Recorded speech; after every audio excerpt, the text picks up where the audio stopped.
ఈరోజు స్వాతంత్ర్య దినం. నిజంగా మనకు స్వాతంత్ర్యం వచ్చిందా అని చూసుకోవాలంటే ఇండిపెండెన్స్ డే డిపెండెన్స్ లేకుండా, అంటే బ్రిటిష్ ప్రభుత్వం మీద ఆధారపడకుండా మనం ఉండగలిగాం అన్నంతవరకే అర్థం మనకు పలుకుతోంది. అయితే భారతదేశంతో పోల్చుకున్నప్పుడు ఇంకా విశాలమైన అర్థం ఉంటుంది.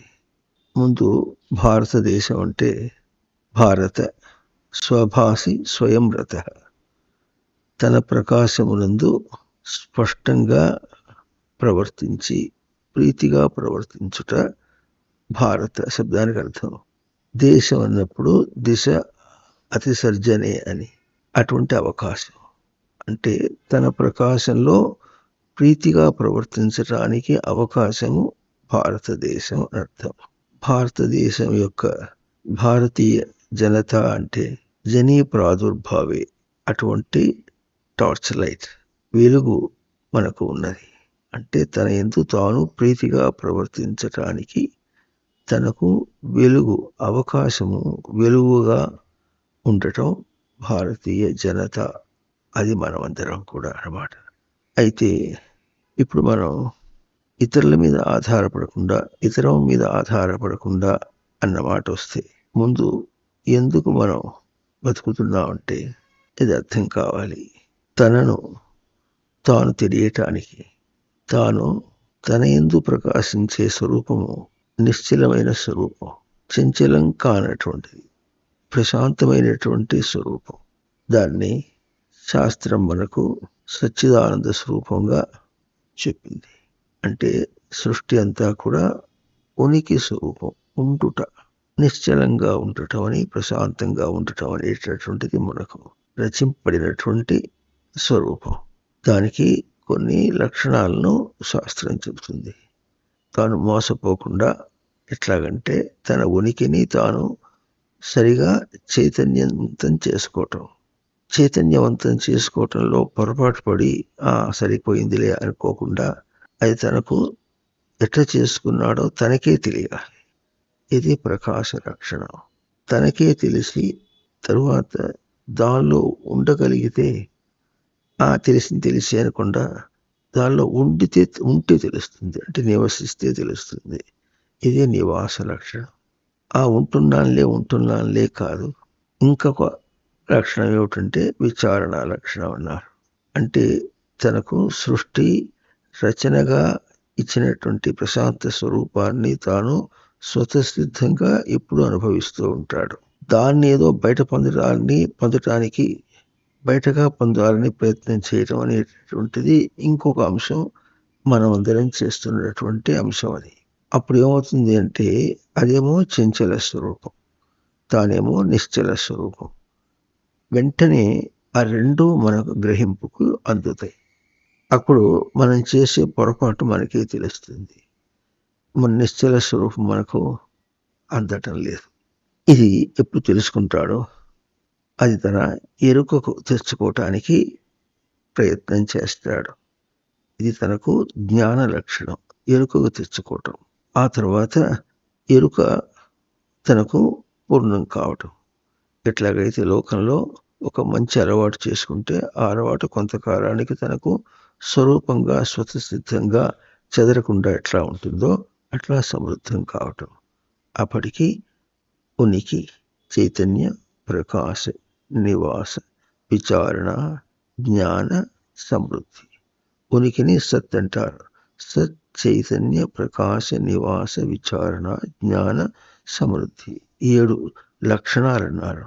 ఇది మనకు లోపల మనకే తెలుస్తుంది కనుక దర్శనములు అన్నారు. ఇప్పుడు తన ఉనికి ప్రశాంతంగా ఈ లక్షణాలతో ఉన్నది కనుకనే జీవుడు అమీబా దగ్గర నుంచి మానవ జన్మ దాకా వస్తున్నాడు. ఎట్లా వస్తున్నాడు? నేను అనుకుంటూ వస్తున్నాడు. తన ఉనికిని స్థిరంగా నిలుపుకోవాలని, అదేదో తింటే బాగుంటుంది, అది చేస్తే బాగుంటుంది, ఇది చేస్తే బాగుంటుంది అని దేహపరంగా కొన్ని అనుకున్నప్పటికీ కూడా అవి తనకు తృప్తిని అందించవు. తిన్నాడు, అయినా తృప్తిగా లేదు. విషయాల్లో ప్రవర్తించాడు, ఆయన తృప్తి కాలేదు. కనుక అమీబా దగ్గర నుంచి ఇప్పటిదాకా అన్ని విషయాలను విడిచాడు. ఎందుకు? తన స్వరూపం తనకు తృప్తిగా అందలేదు కనుక. ఆ దేహాలనే విడిచేశాడు. ఎందుకు? తన స్వరూపం తనకు తృప్తిగా అందలేదు కనుక. చక్కటి రీజనింగ్ అంటారు, అంటే కారణం. ఇది స్పష్టంగా ఇప్పుడు తాను ఈ స్వరూపమై ఉండగా తాను ఎక్కడ ప్రవర్తిస్తున్నాడు? ఇప్పుడు మనకు బయట బతుకంతా కూడా ఎట్లా కనిపిస్తుందో ఒక్కసారి చూసుకుంటే మనం ఎట్లా సవరించుకోవాలో తెలుస్తుంది. మనం ఎక్కడున్నాం? కామ క్రోధ లోభ మోహ మద మత్సరముల్లో ఉన్నాం.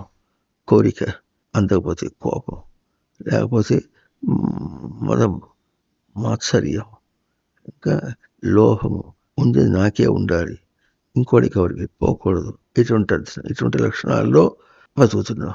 ఆ తర్వాత ఇంకా ద్వంద్వములు అని, సుఖ దుఃఖములు, లాభాలాభములు, ఇటువంటి విషయాలు, ఇటువంటి లక్షణాలని చేసుకుంటూ చేస్తున్నాం. ఇటువంటి లక్షణాలని కల్పించుకుంటూ బ్రతుకుతున్నాం.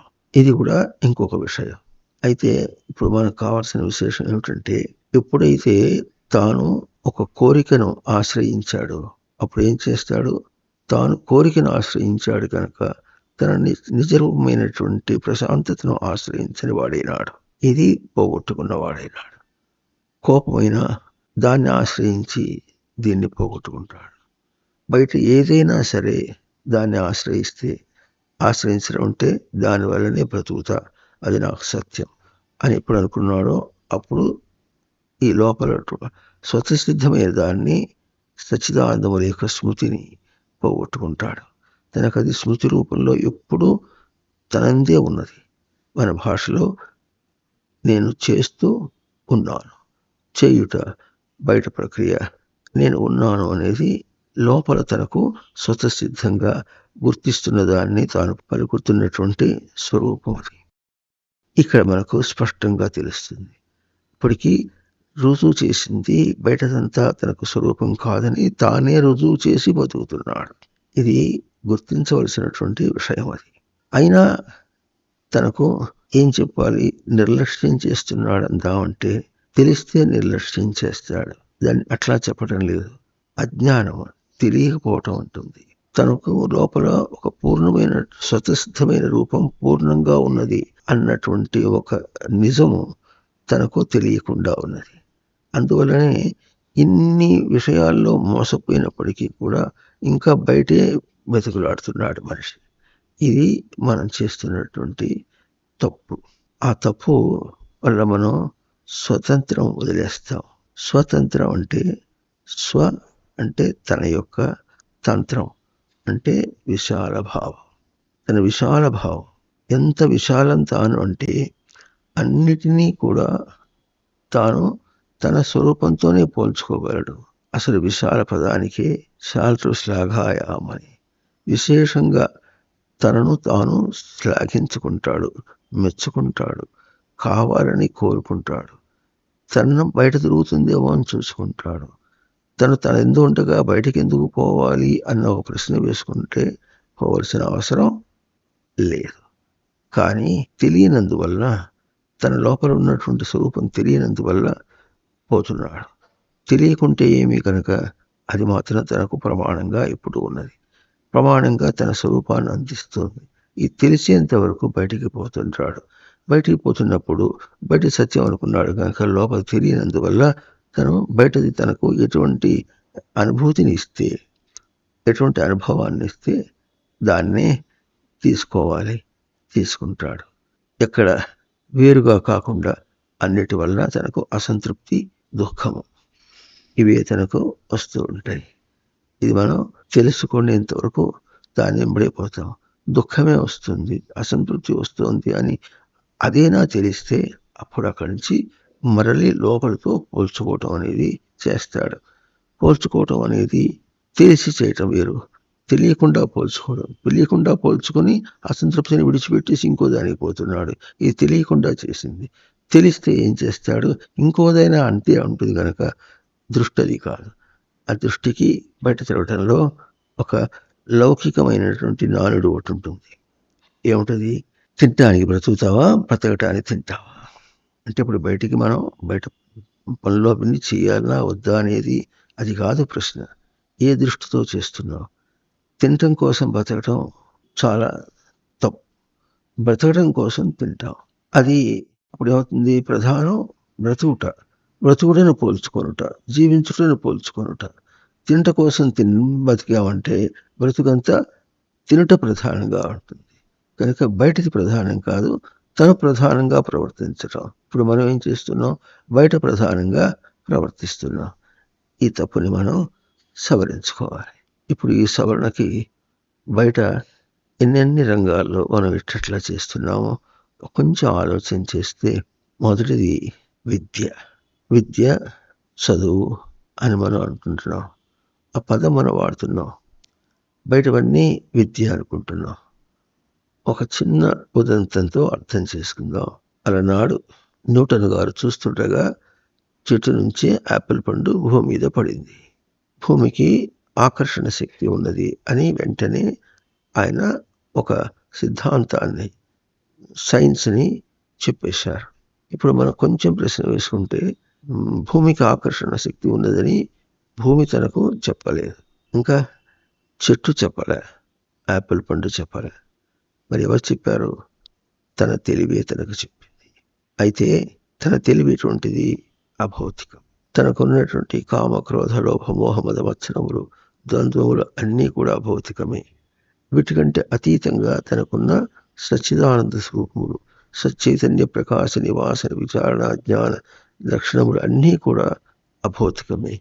తనకు తన స్వరూపము నిశ్చలమైన స్వరూపం అభౌతికం, ప్రశాంతమైన స్వరూపం అభౌతికం. తన అటువంటి అభౌతిక స్వరూపం తనకు భూమికి ఆకర్షణ ఉందని చెప్పింది. అట్లా ఎట్లా చెప్పగలిగింది అంటే, ఆ ఉదంతాన్ని చూసినప్పుడు ఆకర్షణ అనే లోపల ఉన్నటువంటి లక్షణము తనకు ఉత్తేజమైంది.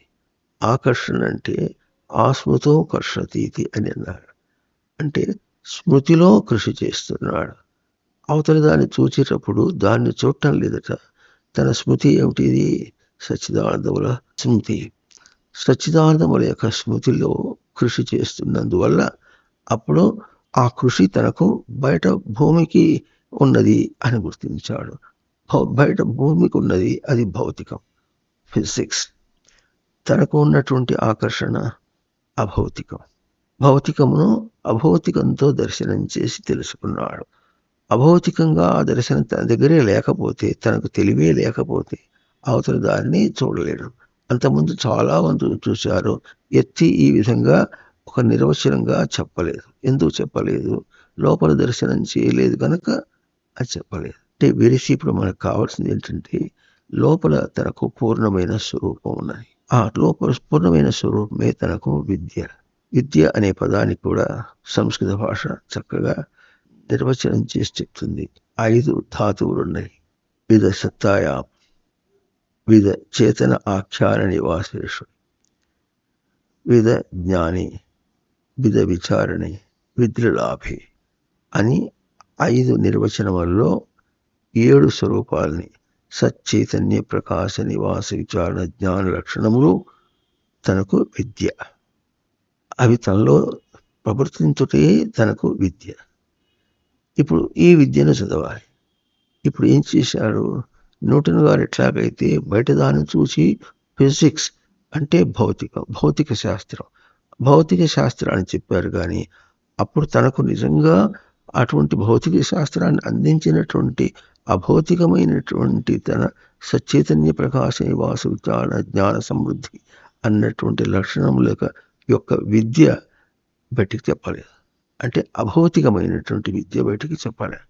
ఈ విధంగా మనం చదివేవన్నీ కూడా భౌతికమైనటువంటి విద్యలు చెప్తున్నారు కానీ, చదువులు చెప్తున్నారు కానీ, అభౌతికమైనటువంటిది ఏది ఆధారంగా ఉన్నదో ఆ పాఠం మనకు బయట కాలేజీల్లో కానీ, బళ్ళలో, స్కూళ్ళల్లో కానీ లేదు.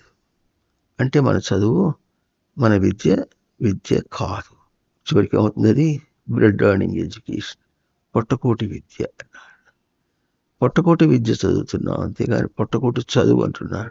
ఈ చదువు అంటంలో కూడా బయటది చదువుతున్నాం అనుకుంటున్నాం. బయటది చదువు తనంత చదువుటతో ఆశ్రయించి ఉంటుంది, ఇమిడి ఉంటుంది. అంటే తాను ఎంత కుదురుగా తన స్వరూపాన్ని నిలబెట్టుకుంటాడో బయటని అంత కుదురుగా దర్శనం చేస్తాడు, బయట అంత కుదురుగా చూసుకుంటాడు, బయట అంత కుదురుగా చేస్తాడు. బయట తను ఎట్ట ప్రవర్తించినప్పుడు కూడా దానిలో ఏదన్నా చెదిరిపోయింది అంటే అది చెదరటం అని దేనివల్ల చెదిరింది? తన వల్ల చెదిరింది. చెయ్యి చెదిరినందువల్ల గ్లాస్ కింద పడింది, పగిలిపోయింది. గ్లాస్ కింద పడిపోయి పగిలిపోవటం అనేటటువంటిది అది గ్లాస్ తప్పు కాదు, తను చెదిరిపోయినాడని మనకు చూపిస్తుంది. అద్దం పట్టి చూపించినట్టు తెలుస్తుంది. తొందరపడి పరిగెత్తితే బొక్క బోర్ల పడతాడు. అది ఎవరు తెలుస్తుంది? తనకు తన తప్పు వల్ల తన తొందర అని తెలుస్తుంది. ఈ విధంగా బయట ప్రవర్తనలో అన్నిట్లో కూడా మన తప్పు మనకు అద్దం పట్టించినట్టుగా, మన తప్పు ఏమిటి? ఒకటే తప్పు, తన స్వరూపాన్ని తాను నిలుపుకోకపోవటం అనేటటువంటిది ఒకటే తప్పు. ఆ తప్పు మనం చేస్తున్నందువల్ల అట్లా అయిందని తెలుస్తుంది. ఇది విద్య, ఇది చదువు. ఈ చదువుతో పాటు బయటకు చెప్పాలి. బయటకు చెప్పినంత మాత్రం చేత ఈ చదువు రాదు. రాకేమవుతుంది? ఆ బయట చదువుల్ని వాళ్ళ ప్రవృత్తిలో తీసుకొని అటువంటి ప్రవృత్తిలో లోకంలో ఏవో చేస్తారు, లోకాన్ని బంధిస్తారు, బాధిస్తారు. అది జరుగుతుంది. కనుక విద్య సరైన స్వరూపంగా ఆధారం లేని విద్యగా, చదువులుగా జరుగుతోంది. ఇది మన తప్పు. ఇంకోటి ఆరోగ్యం, హెల్త్ డిపార్ట్మెంట్ అంటారు. ఎప్పుడైతే బయట స్వరూపమే ఆధారంగా మనం అనుకున్నాము, బయట వ్యవహారం చేయటానికి ఒక ధనమూలమిదం జగత్ అని, ఈ జగత్తుకు ధనం అనేటటువంటిది ఒక అంశాన్ని పట్టుకొచ్చి దాంతో మనం నాటకం ఆడుతున్నాం అన్నమాట. ఆ ధనం ఎట్లా సంపాదించాలి, ఎంత డబ్బు ఉంటే అంత చేయగలమని, అంత భోగించగలం, అంత ఆనందించగలం అని ఎప్పుడు అనుకుంటున్నాము? డబ్బు కావాలనుకుంటారు. మరి తన చేతిలో వైద్య విద్య ఉన్నది కనుక డాక్టర్లు ఏం చేస్తారు? వాళ్ళు డబ్బు సంపాదించడానికి ప్రయత్నం చేస్తారు.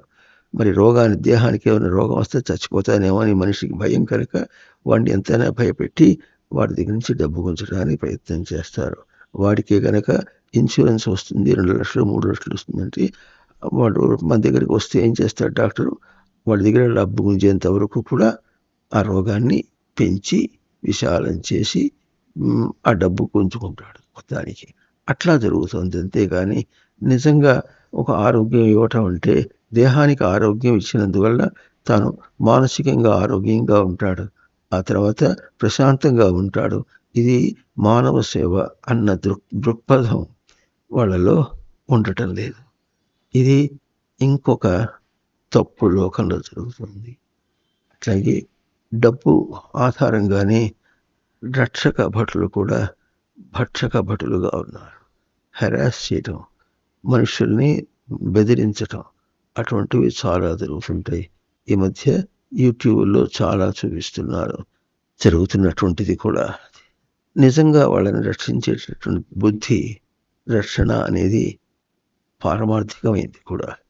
వాళ్ళ ప్రశాంతతను రక్షించుకుంటూ వాళ్ళకి విశేషంగా ఇట చెప్పి ప్రశాంతతను అందించి ఇది నీకు రక్షణ కలుగుతుంది చూడు అన్నారు. దానికి మొండికేసిన వాళ్ళని బెదిరించడం అనేది ఉండొచ్చు, కానీ సామాన్యుని కూడా బెదిరించడం అనేటటువంటిది అది ఆరోగ్యకరమైనది కాదు, అది భద్రతా లక్షణం కాదు. ఈ విధంగా డబ్బుకు ఆశపడి లోకమంతా ఇట్లగా ఉంటుంది. అట్లాగే ఉద్యోగాలకు మనుషులు పోతే కూడా డబ్బుకు ఆశపడి తన పిల్లల్ని పోషించడం కోసమని అక్కడ ఎన్ని తప్పులు చేయాలన్నా చేస్తారు, ఎన్ని అన్యాయ మార్గాలనైనా చేస్తారు. రుజువైన మార్గంలో మనం డబ్బు సంపాదించలేమంటాడు. కానీ అది ఇతరమైనటువంటి ప్రైవేట్ కంపెనీ అయినా సరే, ప్రభుత్వం అయినా సరే, మనకు దేహానికి కావలసినటువంటి తిండి, దాంతోపాటుగా బట్ట, నివాసం కోసం చూసుకొని ప్రశాంతంగా బతకటానికి మనకు అవకాశం ఇస్తుంది. ఆ అవకాశాన్ని తీసుకొని ఆ డబ్బుతో తృప్తిపడి చేసుకుంటూ మిగతా కాలాన్ని ప్రశాంతత తెలుసుకోవటం కోసమని, శాస్త్రం మనకు ప్రమాణం ఎట్లా చూపిస్తుందో తెలుసుకోవటం కోసమని చక్కటి అవకాశం కూడా ఇస్తుంది అని మనం తెలుసుకొని అంటే బ్రతకటానికి భద్రత ఎప్పుడు ఇచ్చిందో అప్పుడు ప్రశాంతంగా శాస్త్రాన్ని తెలుసుకుంటాం. అదే లేకుండా ఏదైనా వ్యాపారం చేసేవాడు ఎట్టుంటాడు, వాడు ఇంకా చేసిన కొద్ది ఇంకా డబ్బులు వస్తాయని చెప్పేసి దాని మీదనే ఉంటాడు.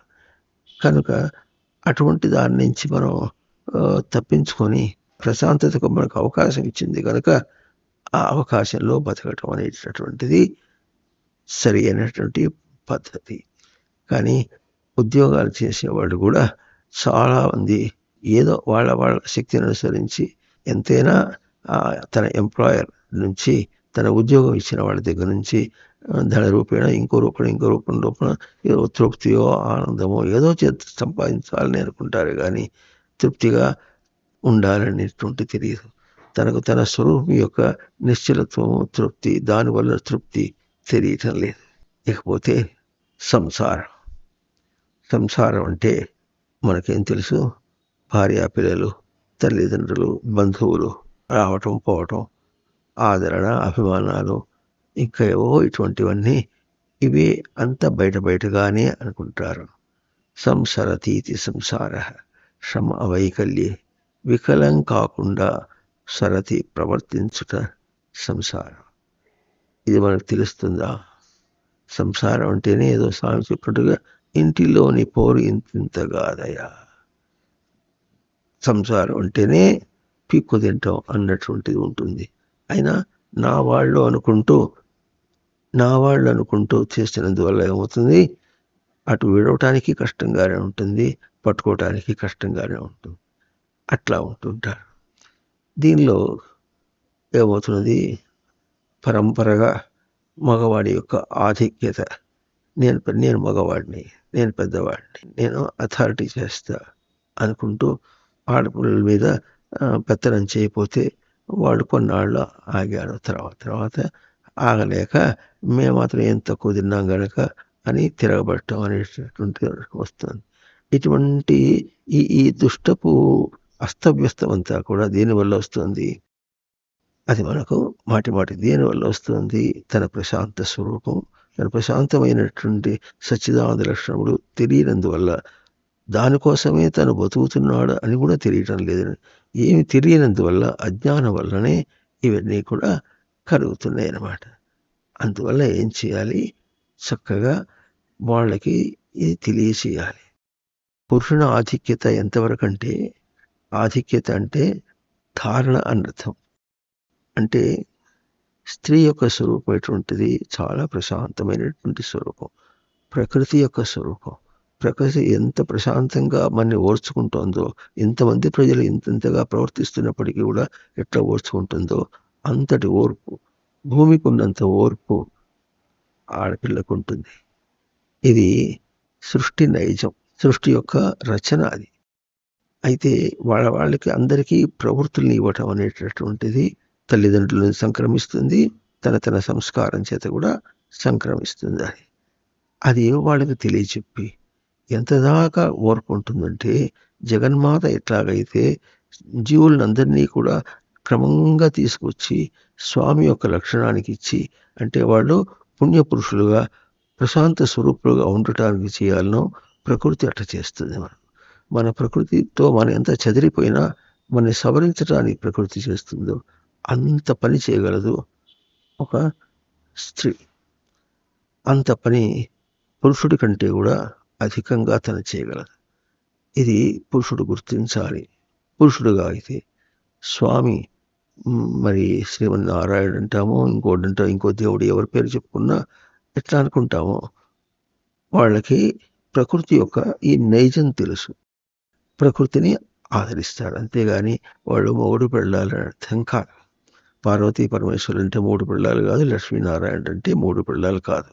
ప్రకృతి స్వామికి ఆ జీవుడిని అందించి వాడిని భద్రంగా నిలుపుతుంది. అటువంటి పని ఆడపిల్లలు చేయాలి. వాళ్ళ బాధ్యత అది. దానికి తగినట్టుగా ఒదిగి ఉండాలి మగవాడు కూడా. రెచ్చగొట్టకూడదు.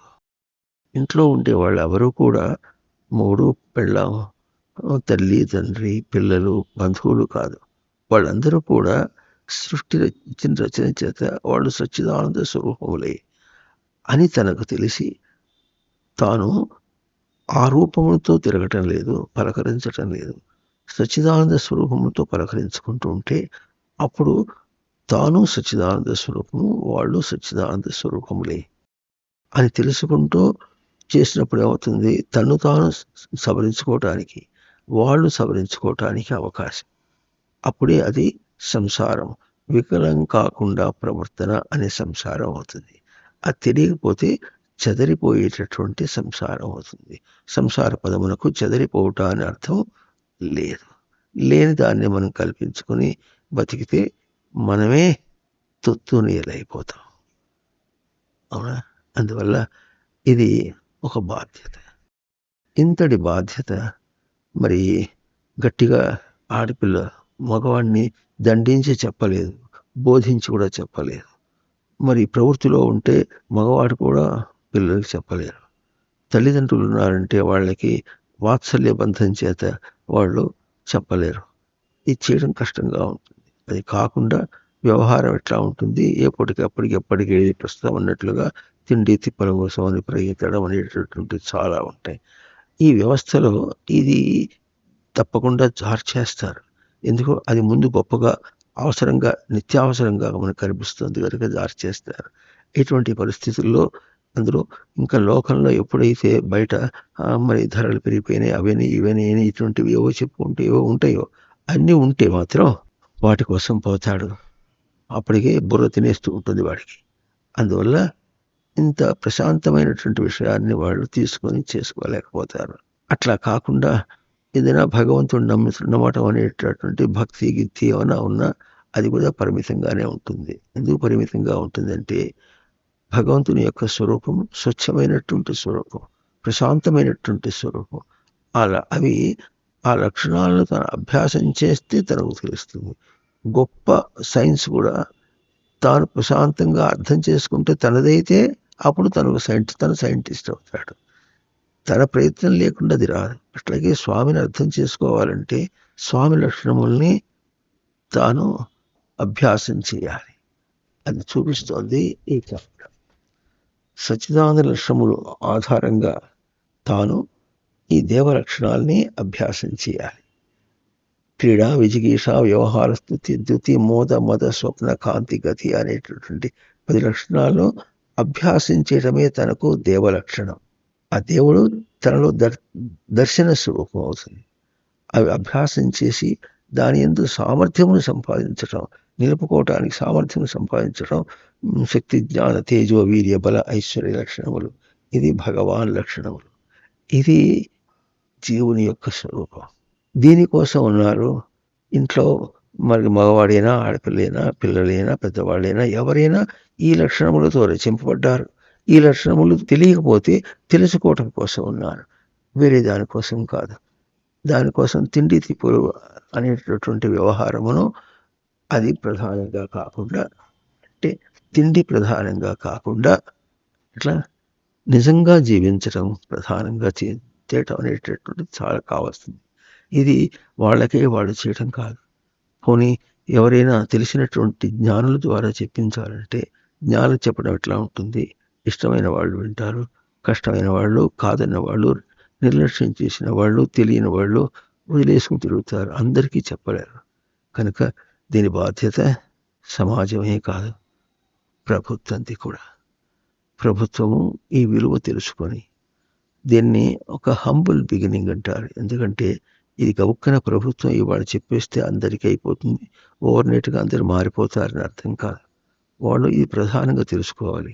ఏం తెలుసుకోవాలి? జీవులందరూ కూడా భారతీయ జనత అని చెప్పుకున్నాం.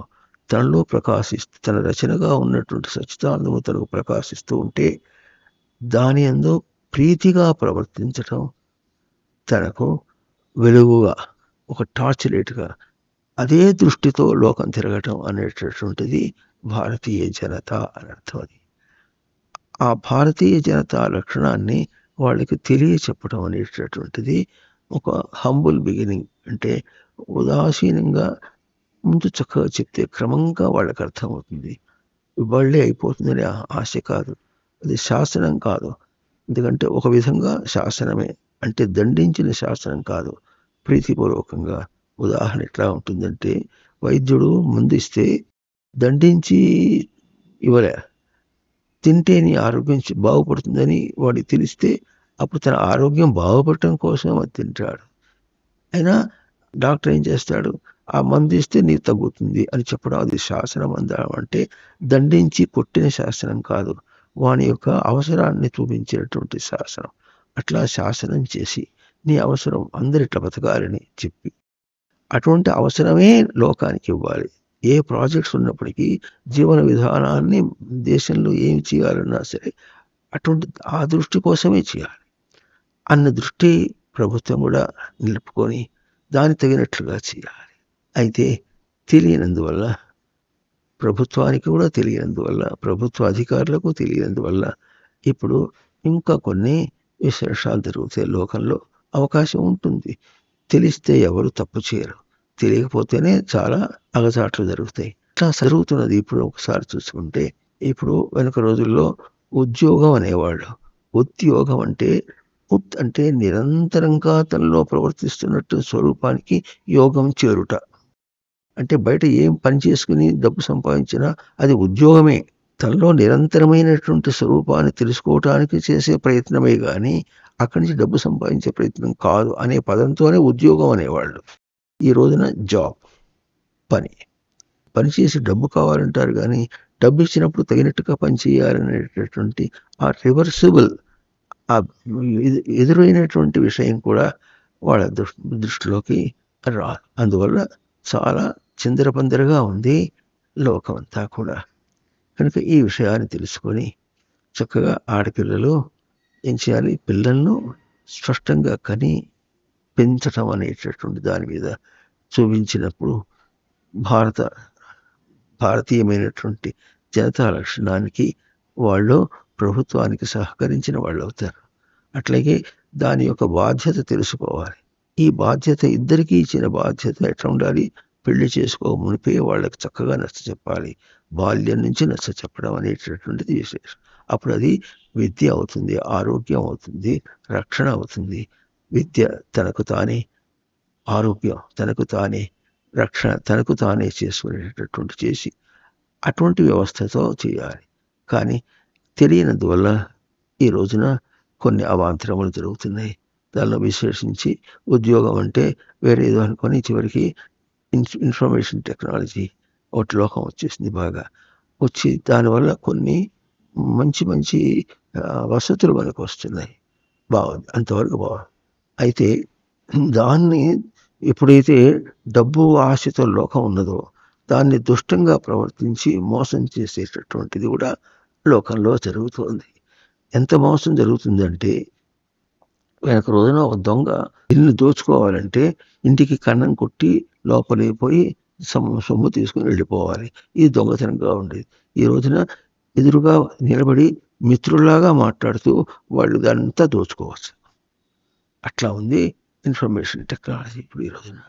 ఏమిటో ఆశ పెట్టినట్టుగా పనులు చేయించుకుంటూ ఆ పని చేస్తే దానికి ఎక్కువ డబ్బులు ఎక్కువ జీతం ఇచ్చి వాళ్ళు చేస్తుంటే తక్కువ జీతం వాళ్ళకి తగినటువంటి విధంగా మార్కెట్ ఉంటే సామాన్యులైనటువంటి వాళ్ళు తక్కువ జీతాలు 20,000 30,000 రూపాయలు సంపాదించుకుంటూ బతికేటటువంటి వాళ్ళు ఎట్లా బతకాలి అటువంటి ధరల్లో? ఇది చేయటం లేదు. ఇక మీరు ఇప్పుడు ఏం చేస్తున్నారు, ఆర్టిఫిషియల్ ఇంటెలిజెన్స్ అనేది ఒకటి వచ్చేసింది. అది వచ్చేసేటప్పటికి ఏమొస్తుంది, తెలివి ఆర్టిఫిషియల్ కాదు, స్వతసిద్ధమైనటువంటి సచ్చిదానంద స్వరూపం తెలివి. అంటే దానికి ఆర్టిఫిషియల్ ఇంటెలిజెన్స్తో ఏదో చేసేసి కొన్ని తమాషాగా చేసి చూపిస్తుంటే, పసిపిల్లలు ఆడుకుంటున్నట్టుగా చేసి చూపిస్తే అయ్యో కొన్నిటికి ఏదో పనికి వస్తే పనికోవచ్చు కాక, కానీ అదేం చేస్తుంది, రేపు బాగా దెబ్బ కొడుతుంది మనని. ఆ బాగా దెబ్బ కొడుతున్నటువంటి దాన్ని అటువంటి ఉన్నప్పుడు ప్రభుత్వం ఎట్లా ఆలోచన చేయాలంటే, తనకు ప్రజలు ముఖ్యం కానీ ప్రజల్ని పోషించడం, తన పిల్లల్ని ఎట్లా పోషించాలని దానిలో సౌమ్యమైనటువంటి ఉపాయాల్లో పోషించాలి. కానీ ఇట్లా ఆశలు పెట్టి, డబ్బు ఆశ పెట్టి మరి పనికిరానటువంటి వాడిని మోసం చేసేటువంటి వాడిని తీసుకొచ్చి దానివల్ల వాళ్ళకు ఉద్యోగాలు ఇచ్చి ఇటువంటి ఈ భావం ఎప్పుడు వస్తుంది, మానవుల సచ్చిదానంద స్వరూపము, ప్రశాంత స్వరూపము యొక్క ఆధారం సృష్టి మనకు ఎట్లా అందిస్తుందో అది తెలియనందువల్ల వస్తుంది. ఇది తెలియాలి, తెలియచేయాలి. ఈ అవాంతరం తప్పించి ప్రయోగం చేయటం ఆలోచించవచ్చు. ఈ కాక ఇంకెట్లా ఉంటుందంటే సృష్టిని తప్పుగా అర్థం చేసుకునేటట్లుగా ఈ రోజునైతే సృష్టి స్పష్టంగా ఇస్రో లాంటి కొన్ని కొన్ని వ్యవస్థలు ఉన్నాయి. ఇస్రో అంటే ఏం చేస్తున్నారు వాళ్ళు, మరి చంద్రుడిని తెలుసుకోవటానికి, చంద్రుడి దగ్గరికి పోవటానికి, సూర్యుడి దగ్గరికి పోవటానికి, గ్రహాల దగ్గరికి పోవటానికి అని చేస్తున్నారు. గ్రహాల దగ్గరికి పోయి ఏం చేస్తారు? భూమిలో ఉండి ఏం చేస్తున్నావు? అస్తవ్యస్తమేగా. నీ ప్రశాంత స్వరూపాన్ని నిలుపుకోకుండా ధనం కోసం అని ఎట్లా ఆశపడేట్టు చేస్తున్నావో భూమి గ్రహమే నీకు అర్థం కాలేదే. సూర్యుడి దగ్గరికి పోతే నీకేం అర్థం అవుతుంది? చంద్రుడి దగ్గరికి పోతే నీకేం అర్థం అవుతుంది? ఇది కూడా కొంచెం ఆలోచించవలసినటువంటి విషయమే. అవుతుందా? ఎట్లా ఆలోచించాలంటే చక్కగా చూపిస్తుంది. ఇందాక ఏం చెప్పుకున్నాం, బయట ఏం ప్రవర్తించినప్పటికీ కూడా తనకు అద్దం పట్టినట్టుగా చూపిస్తుంది. ఎట్లాగో బయట అన్నీ కూడా తను ఆధారంగా, అంటే అవన్నీ కూడా తను తాను తెలుసుకోవటానికి ఎటువంటి విద్యను ఇవ్వాలనో అటువంటి చూపిస్తుంది. సూర్యుడు 48 నిర్వచనముల చేత తనకు తన తేజస్సును చూపిస్తున్నారు. అది సూర్యుని యొక్క గొప్పతనం. అది తెలుసుకోవాలి. అది తెలుసుకుంటే సూర్యుని చేరినట్టు. చంద్రుడు 25, ఆకాశం 25, భూమి 25. మన భూమిలో ఉన్న భూమినే చేరలేదే. ఇంకా ఇంకా అగ్ని అయితే 52 నిర్వచనములతో ఉంది. అగ్ని ఎక్కడుంది? మనకు గ్యాస్ స్టవ్లో తెలుస్తోంది అంతే. 52 నిర్వచనముల అగ్ని యొక్క స్వరూపం. సృష్టి అంతా ఉన్నది. అంటే ఎట్లా ఉంటుందో, దాంతో మనం ఎట్లా ప్రవర్తిస్తున్నాము, ఇవన్నీ తెలియాలి. అంటే సంధానం చేయటం అంటారు. ఇది గ్రాహ్య సృష్టి, ఇది గ్రహించే సృష్టి, అది బాహ్య సృష్టి. ఆ సృష్టికి ఈ సృష్టికి సమన్వయము సచ్చిదానందముల యొక్క సమన్వయం. ఆ సచ్చిదానందముల యొక్క సమన్వయమనే అది నటింపచేస్తోంది, ప్రవర్తింపచేస్తోంది. మరి దాంతోనే ప్రవర్తిస్తున్నాం కనుకనే బయట ఎంత ప్రవర్తించినా మన సుఖం రాలేదు, సంతోషం రాలేదు, తృప్తి లేకుండా. సుఖం లేకపోవటం, సంతోషం లేకపోవటం, తృప్తి లేకపోవటం బతుకు కాదు. ఆ తృప్తి అనేది తనకు స్వతసిద్ధంగా ఉన్నటువంటి స్వరూపం. దీనిని తృప్తిని నిర్లక్ష్యం చేసి అసంతృప్తి పోయి అసంతృప్తిలో తృప్తి రావాలంటే ఈ దోషాన్ని కల్పించకుండా ప్రభుత్వం యొక్క ప్రాజెక్ట్స్ ఎట్లుండాలంటే తన బిడ్డలకి ఏం కావాలనో ఇల్లులో తల్లిదండ్రులు చూసుకుంటాడు. ఎట్లాగో తన బిడ్డలకు ఏ రీతిగా వాళ్ళని పోషిస్తే బాగుంటుందో అటువంటి ప్రాజెక్టులే ఇవ్వాలి.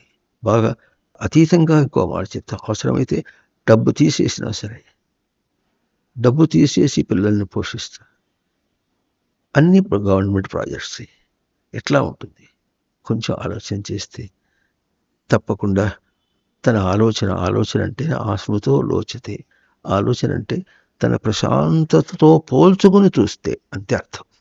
ప్రశాంతతతో పోల్చుకుని చూస్తే ఏం చేయాలనో ప్రశాంతతే చెప్తుంది. కోపంతో పోల్చి చూస్తే కోపమే చెప్తుంది. కోపం బయట పరిగెత్తిస్తుంది. కోరిక బయట కోరికతో ఉంటే బయట కోరికగా చూపిస్తుంది. ప్రశాంతత తనకు తన ఇన్బిల్ట్ స్వతసిద్ధమైనటువంటిది. ప్రమాణం చెబితేనే విలువ తెలుస్తుంది, లేకపోతే ఎదిరించేటటువంటి అవకాశం ఉంటుంది. చేస్తే ఏమి, కోరికలు ఉంటే ఏమి అంటారు. ప్రమాణంతో ప్రవర్తించడం తనకు స్వతంత్రం, తన యొక్క విశాలత్వం, ప్రశాంతత, ఇటువంటి స్వతంత్రము అవకాశం ఇచ్చేటటువంటిది భారతదేశం. అటువంటి ప్రకాశం దినం, దానికి ఉన్న అంధకారాన్ని నాశనం చేసేటటువంటిది స్వతంత్ర దినం. మనం ప్రతిరోజు స్వతంత్ర దినంలో ఉన్నామనేటటువంటిది భౌతికంగా చెప్తున్నాము. అట్లాగే తెలిసి అటువంటి అంధకారాన్ని పటాపంచలు చేసుకుంటూ ఉండేటట్లుగా ప్రజలకి అవకాశం ఇవ్వటం. అటువంటిది యథా రాజా తథా ప్రజ.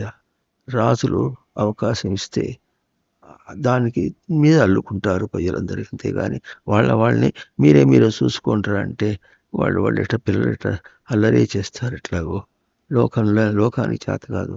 అట్లా తెలియకుండా వాళ్ళు ఇష్టం వచ్చినట్టుగా ప్రభుత్వం చేసి మీరే చూసుకుంటారు అంటే ప్రభుత్వాన్ని మించి, రాజును మించి ప్రజలు బతకలేరు. ఈ విషయాలు చక్కగా తెలుసుకొని ప్రవర్తించడం స్వతంత్ర తర్వాత స్వతంత్ర దినం అవుతుంది. ఓ త స